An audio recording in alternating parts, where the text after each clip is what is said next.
கிறிஸ்துவிடமிருந்தும் நம் அனைவருக்கும் கிருபையும் சமாதானமும் பெருக கடவுது.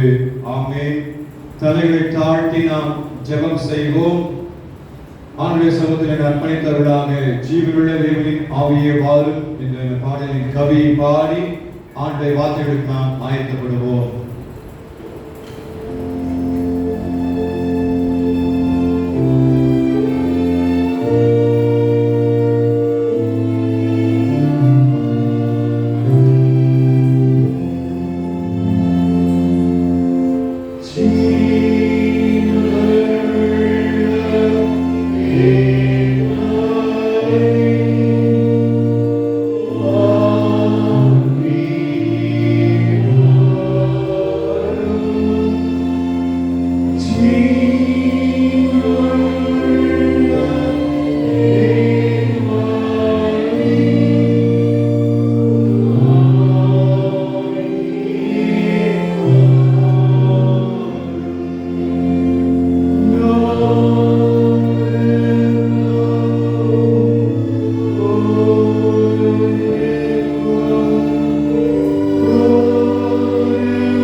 பற்பல மொழிகள் பேசும் பல நாட்டினரை ஒரே விசுவாச உரிமைக்குள்ளாய் கூட்டி சேர்த்திருக்கிற தேவரே, உடைய வசனத்தின் மூலமாய் நீங்களோடு கூட பேசும் உடைய வசனமே சத்தியம் சுவாமி.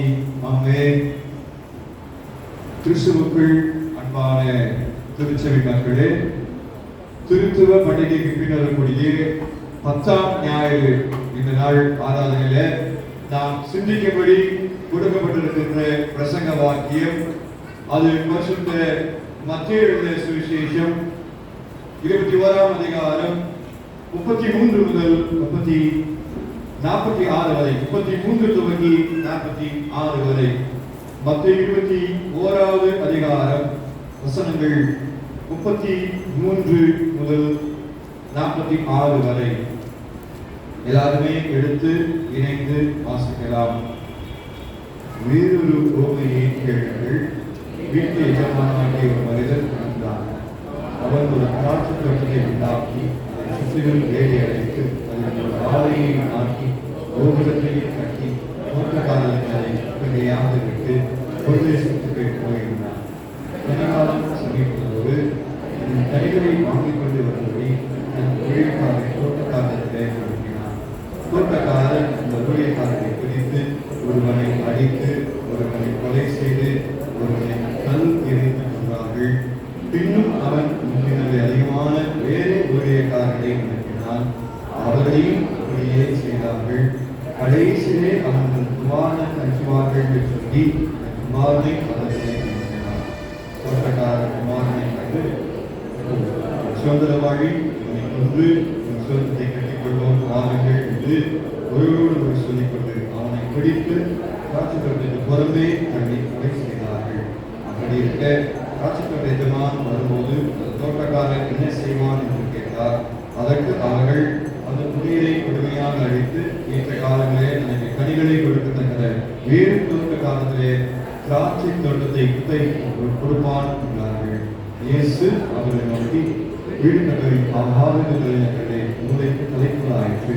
அது கத்தராலே அமைத்து அது நம்முடைய கண்களுக்கு ஆச்சரியமாக இருக்கிற துணிகள் வேதத்தில் ஒரு காலம் வாசிக்கவில்லையா? ஆகையால் தேவராட்சியம் உங்களுக்கு நீக்கப்பட்டு அதற்கேற்ற கனிகள் கனிகளுக்கு கொடுக்கப்படும். இந்த கனி மேல் விழுந்தவர் நொறுங்கி போவார். இது எவன் மேல் விழுமோ அவர் நசிப்பு போடும் என்று நான் உங்களுக்கு சொல்லுகிறேன் என்றார். பிரதான ஆசாரியர் பரிசேயர் அவருடைய உண்மைகளை கேட்டு தங்களுக்குள்ளே சொல்லுகிறார் என்று அறிந்து அவரை பிடித்தே அடைகிறார்கள். ஆகிலும் ஜனங்கள் அவரை தீர்க்கதரிசி செய்த எண்ணினபடியால் அவருக்கு பயந்திருந்தார்கள். திருத்துவ பண்டிகைக்கு பின்வரக்கூடிய 6 துவங்கி 10ஆம் ஞாயிறாக இன்றைக்கு வரைக்கும் நாம் கிறிஸ்தவ விசுவாசம் வாழ்க்கையுடைய அடித்தளங்கள் என்பதை குறித்து நாம் சிந்தித்துக் கொண்டு வருகின்றோம். அது நமக்கு நன்றாக தெரியும். Foundation of Christian life and faith. இன்றைக்கு இந்த 10ஆம் ஞாயிறு எருசலேமின் அழிவை குறித்து நினைவு கூறும் ஞாயிறு என்று நமக்கு குறிக்கப்பட்டிருக்கிறது. Destruction of the Jerusalem. இதற்குரிய மையப்பொருள் என்னவென்றால் danger of misusing time and grace. Danger of misusing time and grace. நமக்கு கொடுக்கப்பட்டிருக்கிற சந்தர்ப்பத்தை, அவனுடைய கிருபையை தவறாக பயன்படுத்தினால் அது இருக்கின்ற விளைவை நாம் சந்திக்க வேண்டும் என்பதுதான் இன்னைக்கு கொடுக்கப்பட்டிருக்கக்கூடிய மையப்பொருள். அதன் அடிப்படையில் நாம் இன்றைக்கு இந்த சிந்தனைக்குள் கடந்து போகிறோம். மீண்டுமாய் பரலோக ராஜ்யத்தை பற்றி ஒரு ஓமை. சென்ற வாரத்தில் பொக்கிஷம், புதைந்திருக்கும் பொக்கிஷத்தை பற்றியும் விலை உயர்ந்த முத்தை பற்றியும் நாம சிந்தித்தோம்.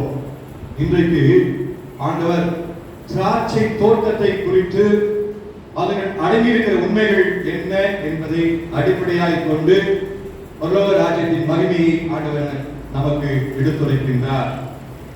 பலஸ்தீன நாடுகளிலே பணக்காரர்கள், ஜமீன்தார்கள், அநேக சொத்துக்கள், நிலங்கள் அவங்களுக்கு இருக்கும்.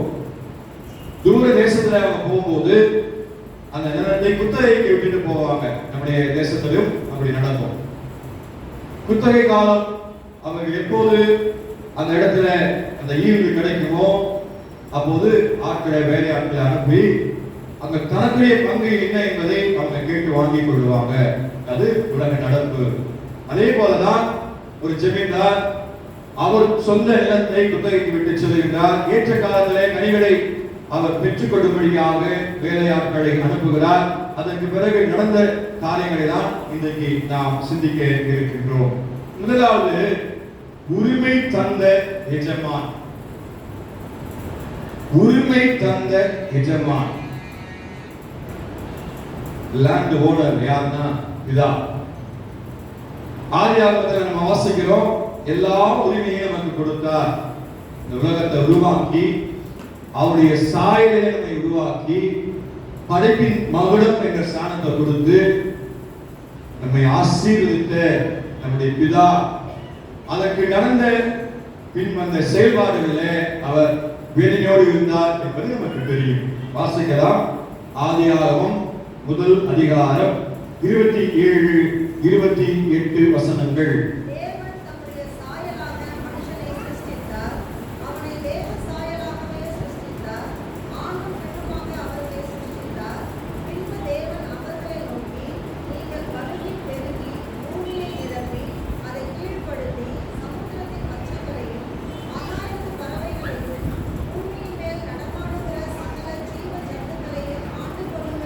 ஆண்டு கொள்ளுங்கள். எல்லா வசதியும் ஆண்டவர் செய்து கொடுத்தார். எல்லா வளங்களும் இருந்தது. திராட்சை தோட்டம் என்பது இஸ்ரவேல் மக்களை குறிக்கின்றது. இஸ்ரவேல் மக்களுக்காக எல்லா ஆசீர்வாதங்களையும் ஆண்டவர் கொடுத்தார்.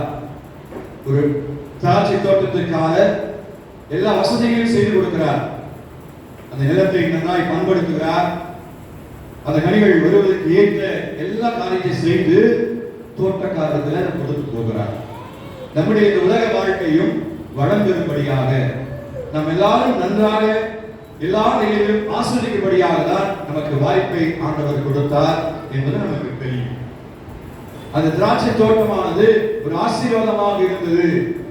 இஸ்ரவேல் மக்கள் ஆசீர்வதிக்கப்பட்ட மக்கள்.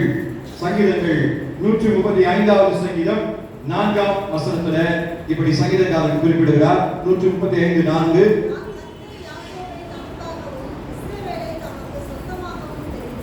தமக்கு சொந்தமாக தெரிந்து கொண்டார்.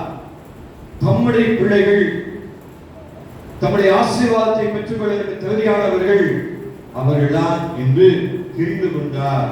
அப்படிப்பட்ட ஒரு ஆசீர்வாதமாய் இருந்த இஸ்ரவேல் மக்கள் கர்த்தருடைய கற்பனைக்கு கீழ்ப்படியவில்லை. கர்த்தருடைய ஆசீர்வாதத்தை அவர்கள் தொடர்ந்து பெற்றுக்கொள்ள முடியாமல் அதை இழந்து போனார்கள் என்பதும் நமக்கு நன்றாகவே தெரியும். முதலாவது நேர்த்தியாய் அந்த தோட்டத்தை உருவாக்குகிறார். இரண்டாவது வேலி அடைக்கிறார். அந்த வேலி அடைப்பது நமக்குரிய பாதுகாப்பை நமக்கு எடுத்து காட்டுகிறது. உன்னதமானவரின் மறைவில் இருக்கிறவன் சர்வ வல்லமை நிலையில் தங்குவான் என்று சங்கீதக்காரர் சொல்வது போல இந்த உலகத்தில் இருக்கின்ற பலவிதமான இக்கட்டுகளுக்கு, பலவீனங்களுக்கு, விபத்துகளுக்கு நம்மை பாதுகாத்து வேறு எடுத்துக் கொள்ளுகின்றார். எப்படி அந்த திராட்சை தோட்டம் கனிகள் வருகிற போது மற்ற எந்த காரியத்திலும் பாதிக்கப்படாதபடி அந்த மனிதன் வேலி அடைக்கிறாரோ, அதே போல் உங்களையும் என்னையும் ஆண்டவர் அக்னி மதிலாய் வேலி அடைத்துக் கொள்கிறார் என்பது நமக்கு தெரியும். அதே போல கோபுரத்தை அவர் நாட்டுகிறார் என்று சொன்னால் உயரமான இடத்துல அந்த கோபுரம் இருக்கும். எதிரிகள் யார் வந்தாலும், அந்த தோட்டத்துக்குள்ள யார் வந்தாலும் எளிதாய் அவர்கள் அதை பார்க்க முடியும். ஆகவே நம்முடைய பிதாவானவர் நமக்கென்று பாதுகாப்பை வைத்திருக்கிறார். தூதர்கள் நமக்கு பாதுகாப்பாக இருக்கிறார்கள். நாம் அவருடைய வார்த்தைக்கு கீழ்ப்படுகிற போது, அவருக்கு நம்மை அர்ப்பணிக்கின்ற போது நம்மை பாதுகாத்துக் கொள்கிறார்கள். அந்த திராட்சை தோட்டம் எப்படி பாதுகாக்கப்படுகிறதோ நம்மை ஆண்டவர் பாதுகாத்துக் கொள்கிறார் என்று நிச்சயமாய் இந்த வசனத்தின் மூலமாய் ஆண்டவர் நமக்கு கற்றுக் கொடுக்கிறார். அதே போல ஒரு ஆலையை அங்கு உருவாக்குகிறார். அங்கே அந்த கனிகளும் எந்த விதத்தில் சேரப்படக்கூடாது. அந்த கனிகளை ஏற்ற ஒரு அந்த ஆலையை கொடுத்து அதற்கேற்ற எல்லா காரியத்தை செய்ய வேண்டும் என்பதற்காக ஆலையை உருவாக்குகின்றார். நமக்கும் இந்த உலக வாழ்க்கையில நமக்கு அவர்களுக்கு ஏற்ற தாளந்துகளை கொடுத்து நம்மையும் ஒரு பதவியை வைத்து நமக்கு உயர்வு கொடுக்கிற ஆண்டவர் எப்போதும் நம்மை அவருடைய கிருபையினாலே தாங்குகிறவராக இருக்கிறார். அவர் நமக்கு நிறைய ஆசீர்வாதத்தை கொடுத்து கொண்டிருக்கின்றார். அதனாலதான் இன்றைக்கு நாம சிந்திக்கிற காரியம், நாம் நமக்கு கொடுக்கிற நேரத்தையும் ஆண்டுடைய கிருபையும் நாம் ஒன்றும் இழக்கவே கூடாது. அதற்கென்று நம்மை அர்ப்பணிப்பதற்கு நாம் ஒவ்வொரு நாளும் ஒவ்வொரு நொடிப்பொழுதும் முயற்சி எடுக்க வேண்டும், பின்வாங்க கூடாது என்பதை ஆண்டவர் சொல்கிறார். ஆகவேதான் அந்த உரிமையை ஆண்டவர் உங்களுக்கும் எனக்கும் தந்திருக்கின்றார். ஆனால் அந்த உரிமையை நாம் காத்துக்கொள்ள முடியாமல் போகிறது. தாளந்துகளை ஆண்டவர் கொடுத்தார். ஆனால் ஒரு தாளந்து வாங்கினவன் அதை புதைத்து வைத்தான். அதில் பயன் இல்லை. புதைத்து வைத்ததனாலே ஒரு பயனும் இல்லை என்பதை நிச்சயமாய் நாம் அறிந்திருக்கிறோம். ஆகவே நாமும் நமக்கு கொடுக்கப்பட்டிருக்கின்ற வாய்ப்புகளை, நமக்கு கொடுக்கப்பட்டிருக்கிற பொறுப்புகளை உணர்ந்து செயல்படுவதற்கு நம்மை அர்ப்பணிக்கின்றோமா அல்லது மாறாய் நாம் இருக்கிறோம் என்பதை சிந்தித்து பார்க்க அழைக்கப்படுகிறோம். இறுதியாக நாம் வாசிக்க கேட்டோமே, பழைய பாட்டுக்கு போய் வீட்டுல போய் மறுபடியும் வாசிப்பாங்க. என்னென்னலாம் ஆண்டவருக்கு விரோதமாக நம்ம செஞ்சோங்கிறத உங்கள் வழிகளையும் உங்கள் கிரியைகளையும் சீர்படுத்துங்கள் என்று எரேமியா தீர்க்கதரின் மூலமாக நமக்கு அங்கு எச்சரிக்கப்படுகிறது. ஏசாயா 5ஆம் அதிகாரம் 7வது வசனம். அதுல முற்பகுதியை மாத்திரம் நாம் வாசிக்கலாம். ஏசாயா 5:7.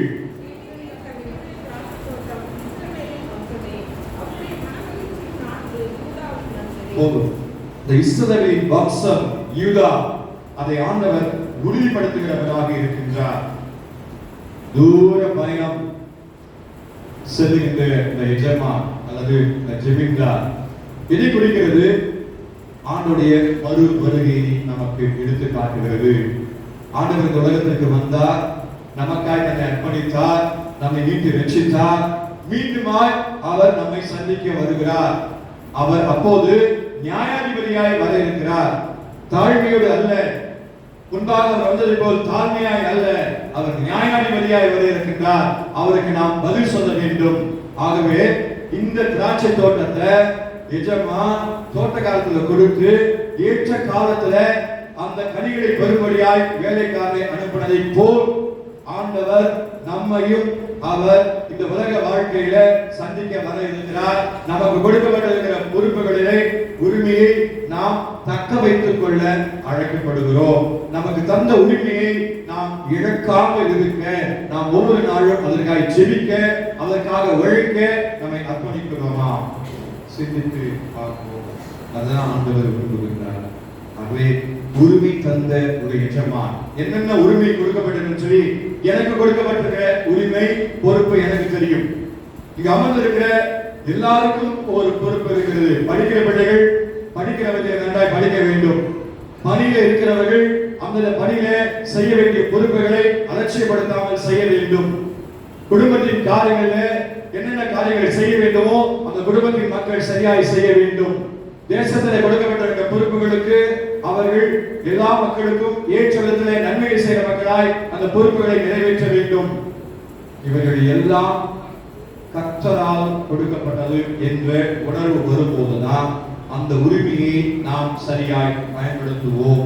அதை நாம நம்முடைய சிந்தையிலே வைத்துக் கொள்வோம்.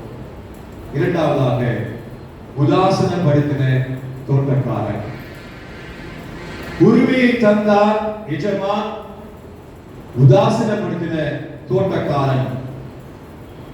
ஏசாயா 5:7 மறுபடியும் பிற்பகுதியை வாசிப்போம்.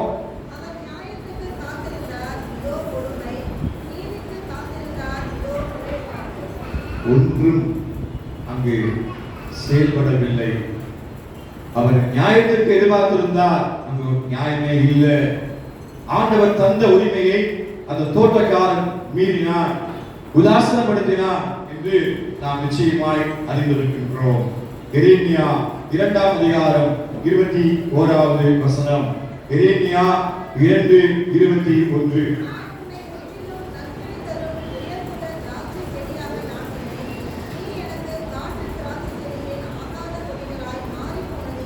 ஆகாத கொடிகளாய் நாம் மாறி போனோமா? நம்மை நற்கனிகளை தரும் உயர்ந்த திராட்சை செடியாய் நம்மை ஆண்டவர் ஆசீர்வதித்து வைத்தார். ஆனால் அவர் பாரத்தோடு சொல்லுகிற காரியம், ஆகாத கொடிகளாய் மாறி போனீர்களே என்று ஒரு குறிப்பை எரேமியா மூலமாக ஆண்டவர் பிதாவானவர் நமக்கு எடுத்திருக்கிறார். இந்த பிதா ஓனர், அவர்தான் எல்லாத்தையும் உருவாக்கினவர். அவர் திராட்சை தோட்டத்தை முறைப்படியாய் பராமரிக்கும்படியாய் கொடுத்து போகிறார். இந்த உலகத்துல அந்த திராட்சை தோட்டம் பராமரிக்காமல் அது காடாய் மாறி போகிறது என்று அங்கே பிடிக்கப்படுகின்றது. 2 ராஜாக்கள் 17ஆம் அதிகாரம் 2 ராஜாக்கள் 17ஆம் அதிகாரம் 13-14 வசனங்கள்.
ஒன்றாய் நீர்த்தியாய் ஆண்டவர் சொல்றார், என்னென்ன நிலைகளிலே நீங்கள் பின்வாங்கி போனீர்கள். அந்த தோட்டக்காரன் கனிகளை பெற்று ஒருபடியாக முதல்ல ஊழியக்காரர் அனுப்புகிறார். அந்த ஊழியக்காரரை ஒருத்தரை கல்லறிந்து கொள்வாங்க, மற்றவங்களை அடிக்கிறாங்க, கொலை செய்கிறாங்க. இது யாரை குறிக்கிறது? தீர்க்கதரிசிகள், ஞானதிஷ்டிக்காரர்கள், நியாயபதிகளை குறிக்கின்றது. அவர்கள் அனுப்பப்பட்டார்கள். ஒவ்வொரு காலகட்டமாக தீர்க்கதரிசிகள் வந்தார்கள், ஆண்டவருடைய வார்த்தையை தெளிவா சொன்னாங்க. அததான் இங்க ஆண்டவர் குறிப்பிடுகிறார். ஆனால் அந்த வார்த்தைகளையும் நீங்கள் உதாசீனப்படுத்தீர்கள். அந்த ஊழியக்காரர் அனுப்பும் போது கனிகள் கேட்ட போது அவங்களை குன்று போட்டாங்க. ஊழியக்காரர் ஒவ்வொருவரா வந்தாங்க, தீர்க்கதரிசிகள் ஒவ்வொருவரா வந்தாங்க, எல்லாரையும் உதாசீனப்படுத்தினாங்க. ஆனா கடைசிதான் ஒரே பேரான குமாரனாகிய இயேசு கிறிஸ்துவை அனுப்பினார். இங்கும் அந்த திராட்சை தோட்டக்காரன் கடைசியில தன்னுடைய குமாரனை அனுப்பதை போல் ஆண்டவராகிய பிதாவானவர் இயேசு கிறிஸ்துவை நிறைவாய் நம்மை மீட்டு ரட்சிக்கும்படியாய், நம்முடைய பாவங்களை சுமந்து கொள்ளும்படியாய், நம்மை நித்தியத்துக்கு தகுதிப்படுத்தும்படியாய் இயேசு கிறிஸ்துவாகிய ஒரே பேரான குமாரனை இந்த உலகத்துக்கு அனுப்பினார். ஆனால் அந்த குமாரனையும் கொலை செய்தார்கள், உதாசனப்படுத்தினார்கள், அவமானப்படுத்தினார்கள். அதுதான் இங்கு நமக்கு சுட்டி காட்டப்படுகின்றது. 1 ராஜாக்கள் 18வது அதிகாரம் 4ஆம் வசனம். 1 ராஜாக்கள் 18:4.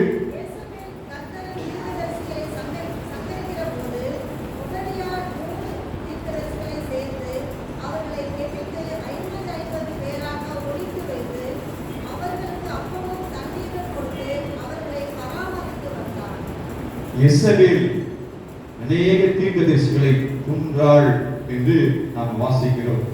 2 நாளாகமும் 36ஆம் அதிகாரம் 15-16 வசனங்கள். 2 நாளாகமும் 36வது அதிகாரம் 15-16 வசனங்கள்.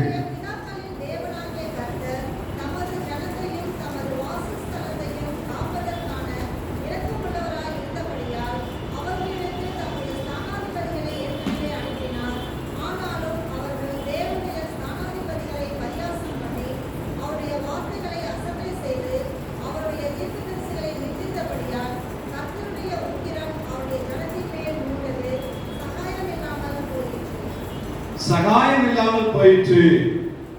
ஒவ்வொரு சந்தர்ப்பமா ஆண்டவர் பிதாவாண்டவர் கொடுத்து பார்த்தார். தீர்க்கதரிசி மூலமா சொல்லி பார்த்தார். ஞானதரிசிக்காரர்கள் மூலமா சொல்லி கொடுத்தார். நியாயாதிபதிகளை அனுப்பினார். ஒருத்தருக்குமே செவிசாய்க்க மக்கள் விரும்பவில்லை. ஆகவேதான் கடைசியிலே அங்கு அழிவு உண்டாக்கப்படுகிறது.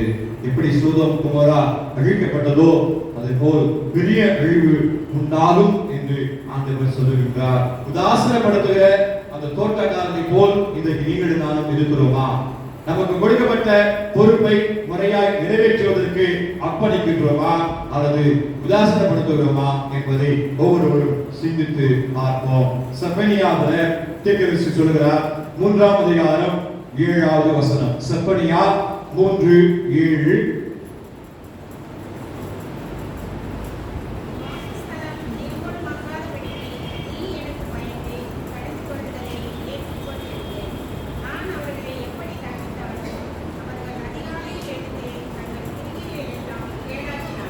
எவ்வளவோ சொன்னாலோ அவர்கள் தங்கள் கிரியைகளை கேடாக்கினார்கள் என்று செப்பனியா தீர்க்கர் ஒரு குறிப்பை அங்கு நமக்கு முன்பாக வைக்கின்றார்.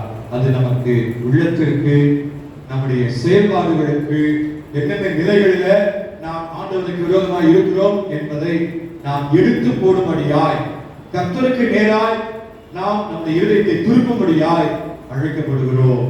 ஆகவேதான் நாம் அப்படி ஆசீர்வாதத்தை பெற்றுக் கொள்வதற்கு தகுதியுள்ளவர்கள் ஆகும்படி ஆண்டவர் நம்மை அழைக்கின்றார். இன்றைக்கு நம்முடைய திருச்சபையும் நம்முடைய திருச்சபையின் செயல்பாடுகளையும் என்னென்ன நிலைகளிலே நாம் பின்தங்கி இருக்கிறோம் என்பதை உணர்ந்து, நம்முடைய வேலை ஸ்தலங்களிலே என்னென்ன நிலைகளிலே பின்தங்கி இருக்கிறோம் என்பதை உணர்ந்து அதை சரிபடுத்திக் கொள்ள நாம் அழைக்கப்படுகிறோம். உதாசனப்படுத்துகிற இந்த தோட்டக்காரத்தை போல இல்லாம ஆண்டவருக்கு நம்மை அர்ப்பணிக்கின்றோமா? சிந்திப்போம். 3ஆவதாக உரிமை இழந்த தோட்டக்காரன். உரிமையை இழந்த தோட்டக்காரன், உரிமை தந்த எஜமான், உதாசனப்படுத்திய தோட்டக்காரன், உரிமை இழந்த தோட்டக்காரன். நிறைய சந்தர்ப்பம் கொடுக்கப்படுகிறது. கடைசியில அந்த உரிமையை அவன் இழந்து போகின்றான். அது அவனிடமிருந்து எடுக்கப்படுகிறது. அதுதான் ஆண்டவர் நமக்கு சொல்லுகின்றார். மத்திய 25ஆம் அதிகாரம் 24-30 வசனங்கள் வாசிக்க வேண்டாம். தாளந்து வாங்கி சொல்லப்படுகிறது. ஒரு தாளந்து வாங்கினவன் புதைத்து வைத்தான். அது அவன்கிட்ட எடுத்து மற்றவர்களுக்கு கொடுக்கப்படுகிறது. அவன் அதை இழந்து போகிறான். கொடுக்கப்பட்ட பொறுப்பை சரியாய் நிறைவேற்றாததினால அதை அவன் இழந்து போகின்றான். அதே மத்திய 22ஆம் அதிகாரம் 5-6 வசனங்களை வாசிப்போம்.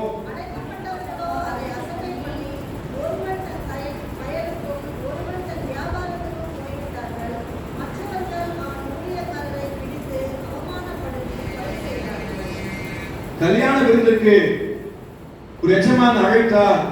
ஆனால் உதாசீனப்படுத்தினார்கள். என்ன ஆயிற்று? 9-10 வசனங்களை வாசிப்போம்.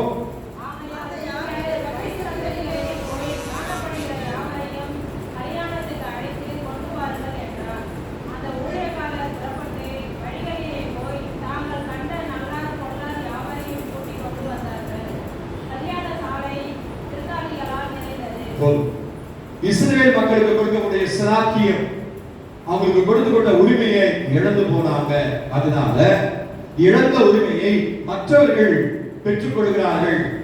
அந்த ஆசீர்வாதம் அவர்களுக்கு கொடுக்கப்படுகிறது என்பதை இந்த உவமையில நீங்களும் நானும் நன்றாக காண்கிறோம். நமக்கு கொடுக்கப்பட்ட உரிமையை நாம் இழந்து போகிற போது, அந்த சிராக்கியத்தை நாம் இழந்து போகிற போது, அது மற்றவர்களுக்கு கொடுக்கப்படுகின்றது. ஓசியா 9ஆம் அதிகாரம் 17ஆம் வசனம். ஓசியா 9ஆம் அதிகாரம் 17வது வசனம்.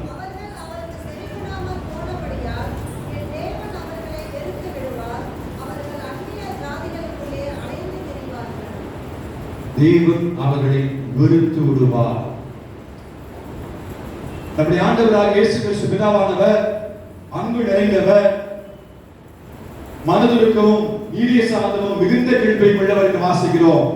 ஆனால் இங்கு கொடுக்கப்பட்ட சிலாக்கியத்தை, பொறுப்பை உதாசீனப்படுத்துகிற போது, நீண்ட நாட்களாய் நாம் அதற்கு செவிகொடாமல் போகிற போது நம்மை அவர் வெறுத்து விடுகிறார் என்ற ஒரு கடினமான வார்த்தை ஓசியா தீர்க்கதரிசி மூலமாக நமக்கு நிச்சயமாக அது சுட்டி காட்டப்படுகிறதை உணர அழைக்கப்படுகின்றோம். ஆகவே நமக்கு கொடுக்கப்பட்ட பொறுப்புல நாம் முறையாக நிறைவேற்றப்பட காரியத்தை செய்யலனா அந்த உரிமையை நாம் இழந்து போகிறோம். பரலோக ராஜ்யத்தினுடைய ஆசீர்வாதத்தை நாம் இழந்து போகிறோம். அந்த மகிமையை நாம் உணராமல் போகிறோம் என்று ஆண்டவர் சொல்லுகிறார். இன்றைக்கு எருசலேமை அழிவை குறித்து நினைவு ஒரு ஞாயிறு நான் குறிப்பிட்டேன். எருசலேமை பற்றி இன்னைக்கு சுவிசேஷ பகுதியில் ஆண்டவர் சொன்னார், இந்த நாளிலாகிலும் சமாதானத்துக்கு ஏற்ற காரியங்களை நினைப்பானால் நலமாய் இருக்கும் என்று ஆண்டவர் எருசலேமை பற்றி சொல்றாரு. இயேசு கிறிஸ்து சொன்ன அந்த வார்த்தை 40 ஆண்டுகளுக்கு பிறகுதான் அங்கு நிறைவேறுகிறது. கிபி 70 தான் அது அழிக்கப்படுகிறது என்பது நமக்கு தெரியும். ஆகவே ஆண்டவர் இயேசு கிறிஸ்து சொன்ன வார்த்தை எதுவும் பொய்யாய் போகாது. அவர் சொல்லுகின்ற உணர்த்தி காட்டுகிற வசனங்களுக்கு நாம கீழ்ப்படியாம உதாசீனப்படுத்தினோம்னா அதனுடைய ஆசீர்வாதத்தை இழந்து அழிவை நாம் சந்திக்க நேரிடுகிறது என்று ஆண்டவர் நமக்கு கற்றுக் கொடுக்கிறார். ஆகவேதான் உரிமை இழந்த இந்த தோட்டக்காரன் பல நிலைகளில எஜமானை அவமானப்படுத்தினான். முதலில் அந்த ஊழியக்காரரை கொண்டு போட்டாங்க, மறுபடியும் அந்த ஊழியக்காரரை அவங்க உதாசீனப்படுத்தி அனுப்பிச்சாங்க. குமாரன் வந்தார், இவர் சுதந்திரவாளி, இந்த குமாரனை நாம கொண்டுட்டா அந்த தோட்டத்தையே நாம எடுத்துக்கலாம் என்ற ஒரு நினைப்போடு கூட அவங்க குமாரனையும் கொண்டு போட்டாங்க. அப்பதான் அந்த பிதா பார்க்கிறார், இது வார்த்தைக்கு கட்டளைக்கு புறம்பானது. ஆகவே இவர்கள் இன்னும் அப்படியே இருப்பார்கள், ஆனால் அது வயதில்லை என்று சொல்லி அழிவை நியாயத்தீர்ப்பை ஆண்டவர் உண்டாக்குகிறவராக இருக்கிறார். அவருடைய வருகையில இதுதான் ஆண்டவர் நம்மிடத்துல கேட்பார். அவருடைய வருகையில யாரெல்லாம் நியாயம் தீர்க்கப்படும், யாரெல்லாம் ஆசீர்வதிக்கப்படுவோம் என்பதை நாம் நிச்சயமாய் பல நிலைகளில் சிந்தித்து இருக்கின்றோம். அவருடைய வார்த்தைக்கு செவி கொடுக்கிறவர்களுக்கு ஆசீர்வாதம், அவருடைய வார்த்தையை உதாசீனப்படுத்துவதற்கு அழிவு, நியாய தீர்ப்பு. அதுதான் இன்னைக்கு ஆண்டவர் தெளிவாய் மறுபடியும் நமக்கு கற்றுக் கொடுக்கிறவராக இருக்கிறார். ஆகவே நாம் நம்முடைய நிலையை எண்ணி பார்ப்போம். நமக்கு கொடுக்கப்பட்டிருக்கிற ஒரு சின்ன பொறுப்பிலும் நாம் அதை நிறைவேற்றுவதற்கு நம்மை அர்ப்பணிக்கின்றோமா? நமக்கு கொடுக்கப்பட்டிருக்கிற நேரத்தை முறையாய் நாம் செயல்படுத்துகிறோமா? நமக்கு கொடுக்கப்பட்ட பொறுப்புகளை நிறைவேற்றுவதில் கவனமா இருக்கிறோமா? ஒவ்வொருவரும் யோசித்து பார்ப்போம். ஒருவேளை அதை நாம் பட்டியலிட்டு எந்தெந்த நிலைகளை நாம் தவறி இருக்கிறோம், ஆண்டவரே என் தவறை மாற்றுவதற்கு எனக்கு கிருபை தாரும் என்று கேட்போமா? இன்னைக்கு இந்த நேரத்தையும் ஆண்டுடைய கிருபையும் நம்ம உதாசீனப்படுத்த கூடாது என்று நமக்கு சொல்லப்படுகிறது. அந்த கிருபை வந்து நமக்கு கொடுக்கப்பட்ட இலவசமான ஒரு ஈவு, தன்னையே அர்ப்பணித்து நமக்கு கொடுத்தாரே, அந்த கிருபையை நாம இழக்கக்கூடாது. அவருடைய சாட்சியத்தை, ஆசீர்வாதத்தை நம்ம இழக்கக்கூடாது. நம்ம எப்ப கொடுப்போம், சாட்சியாய் மாறுவோம். ஆகவே இன்றைக்கு நாம் சிந்தித்த காரியத்தை நினைவு கொண்ட மக்களாய் உரிமையை நமக்கு ஆண்டவர் எஜமான் தந்திருக்கிறார். அதை உதாசீனப்படுத்தாம நாம் இருந்தோம்னா அந்த உரிமையை நாம் இழக்க மாட்டோம். உதாசீனப்படுத்தினா அந்த உரிமையை நாம் இழந்து போவோம் என்பதை மனதில் கொண்டவர்களாய் நம்ம அர்ப்பணிப்போம், சாட்சியாக இருப்போம். கர்த்தர் நம் ஒவ்வொருவரையும் நிறைவாய் ஆசீர்வதித்து பாதுகாத்து வழிநடத்துவாராக.